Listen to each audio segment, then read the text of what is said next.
Hello बच्चों, मैं doctor Sunita Nandal कक्षा 10th के काव्य खंड में लेकर आई हूँ। तीसरी कविता है। देव कवि हैं हमारे, उनकी कविता है कवित। पहला सवैया था, दूसरा कवित था, तीसरा फिर कवित है। उसकी व्याख्या लेकर आई हूँ।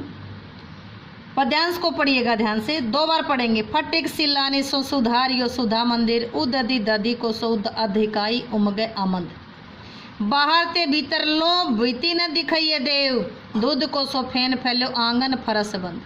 तारा सी तरुणिता में ठाडे जल मिलाती होती, मोतिन की ज्योति मिलो मल्लिका को मकरंद। आरसी से अंबर में आभासी उजारी लगे, प्यारी राधी को प्रतिबिंब सो लगत चंद। एक बार फिर पढ़ेंगे, मेरे साथ साथ पढ़ेंगे ध्यान से आराम से। फटिक सिलानी सो सुधारियो सुधा मंदिर, उददी ददी को सो अधिकाई उम गए आमंद। बाहर ते भीतर लो भीती न दिखाइए देव, दूध को सो फैन फैलो आंगन फरस बंद। तारा सी तरुणिता में ठाडी झिल मिली होती, मोतिन की ज्योति मिलियो मल्लिका को मकरंद। आरसी से अंबर में आभासी उजारी लगे, प्यारी राधिका को प्रतिबिंब सो लगत चंद। इसके मीनिंग देखेंगे। फटिक सफ्टिक, एक जो सफ़ेद पारदर्शी पत्थर होता है उसको सफ्टिक बोलते हैं। सिलानी मीन शिला, शिला मीन पत्थर बाठा। सो सुधारियो, सुधारियो सुधारा गया, संवारा गया। सुधा का मतलब है अमृत। उददी, उददी का मतलब है समुद्र। दधी दही। उमगे, उमगे मीन्स उमड़ना। ए मंद, मंद का मतलब जो मंदा ना हो। लो बाहर ते बीती, लो लो का मतलब तक। बाहर ते बीती, बाहर से भीतर तक। बीती, बीती मीन बीत, बीत मीन दीवार न दिखाइए, कोई दीवार नहीं दिखाई देती। दूध को सो फेन, फेन मीन झाग, फैलो फैला हुआ। आंगन फरस बंद, आंगन के फरस पर दूध के झाग फैले हुए हैं। तारा सी, तारे के समान। तरुणी मीन तरुणी, तरुणी मीन युवती। तामे उसमें ठाडे मीन खड़ी है, झिलमिली झिलमिलाती है। मोतिन की ज्योति, ज्योति मीन ज्योति। मिलो मल्लिका को मकरंद। मोतिन की ज्योति, मोतिन की ज्योति, मोतियों की ज्योति मिली मिली हुई है। आरसी, आरसी का मतलब है दर्पण, शीशा, आईना। अंबर आकाश, आभा चमक, उजारी उज्जवल। राधिका को, प्यारी राधिका को प्रतिबिंब का मतलब परछाई। लगत लगता है, चंद का मतलब है चंद्रमा। ध्यान से देखिएगा। फटिक सिलाने सो सुधारियो सुधा मंदिर। कवि ने पूर्णमासी की, पूर्णिमा की रात में चांद तारों की आभा से सुशोभित, भी आकाश में चांद तारे हैं, उसकी शोभा का वर्णन किया है। क्या कहते हैं कि पूर्णिमा की रात में जो सफ्टिक सिलानी सो सुधारियो सुधा मंदिर,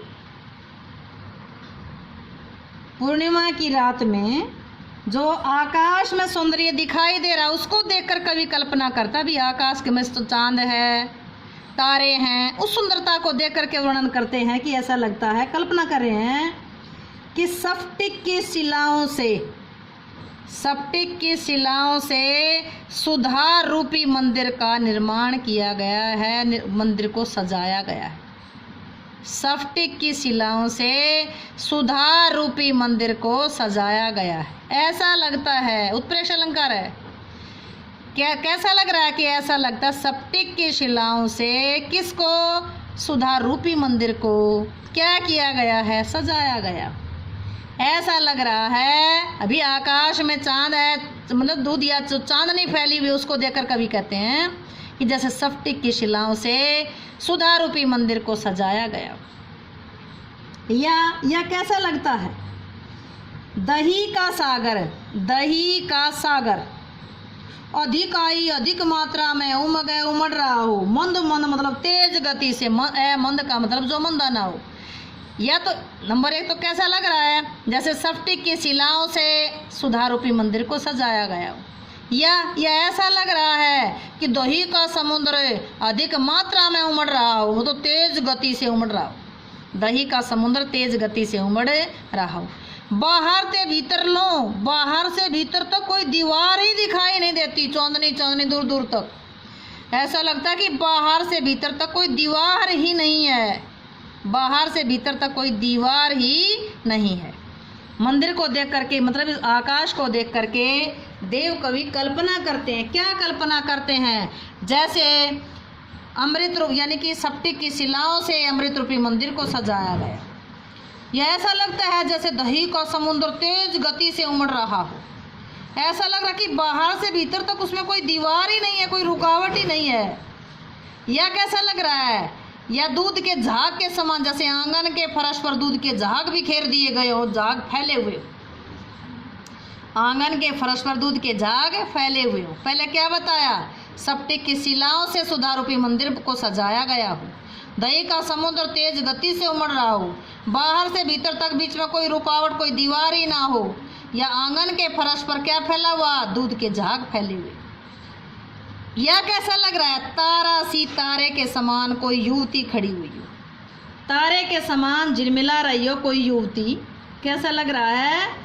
ऐसे फर्श पर, जो फर्श था ना जिस पर दूध के झाग के समान था, उस फर्श के बीच में तारे के समान युवती खड़ी झिलमिला रही हो। तारे के समान खड़ी युवती उसमें झिलमिला रही हो। कहाँ? उस फर्श पर युवती खड़ी। कैसी युवती?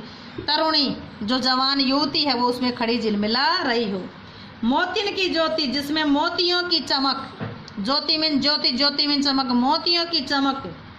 मिलो मल्लिका को मकरंद, मल्लिका के फूलों से के रस से मिल करके, मल्लिका, मिलो मल्लिका को मकरंद, मकरंद हो गया फूल का रस, मल्लिका के फूलों की खुशबू आ रही हो। मोतियों की चमक को कवि क्या कह रहा है? जिसमें मोतियों की चमक, मोतियों की ज्योति और मल्लिका के फूलों का मकरंद, मल्लिका के फूलों के मकरंद की खुशबू आ रही हो। आरसी से अंबर में आभासी उजारी लगे। आरसी क्या है? दर्पण। दर्पण कौन सा? आकाश। क्या स्वच्छ है आकाश? आकाश की तुलना किससे कर दी? दर्पण से कर दी, शीशे से कर दी।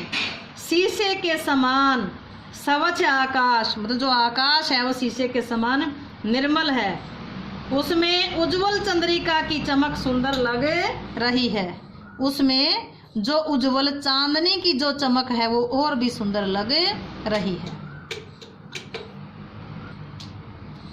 आरसी से अंबर में आभासी उजारी लगे। आरसी क्या है? शीशा। इस तरह अंबर जो है शीशे के समान, अंबर जो है वो शीशे के समान स्वच्छ है, निर्मल है, साफ है। उसमें जो चांदनी है, चंद्रिका है, उसकी आभा और भी उजियाली लगती है। मतलब साफ आकाश में चंद्रमा की चांदनी और भी उजाली लगती है। उजारी को उजियाली कहो, उजाली कहो, उजाली लगती है। कवि कहते कि प्यारी राधिका को प्रतिबिंब सो लगत। जो चंद्रमा है वो कैसा लगता है? जैसे प्यारी राधिका का प्रतिबिंब है, प्यारी राधिका की परछाई है। चंद्रमा कैसा लगता है? जैसे प्यारी राधिका की परछाई हो। चंद्रमा भी प्यारी राधिका की परछाई के समान दिखाई दे रहा है।